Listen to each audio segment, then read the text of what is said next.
কোনো প্ল্যানিং ছাড়া হঠাৎ করে চলে আসছি বাড়িতে।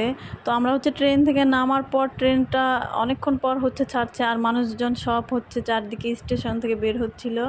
তো আজকে ট্রেনে খুব একটা লোক ছিল না, আমরা খুব আরামেই আসছি।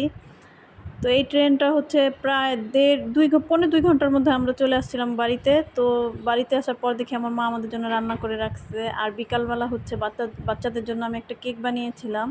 আমি ততটা সুন্দর ডিজাইন করতে পারি না, কিন্তু যেমন পারি এটা হচ্ছে বাচ্চাদের জন্য আমি বানাই। তো বিকেলে সবাই মিলে আমরা ভাই বোন সবাই মিলে হচ্ছে বারবিকিউর জন্য হচ্ছে চিকেন মেখে রেখেছিলাম। তো রাত্রে আমরা এটা ভাজা শুরু করলাম।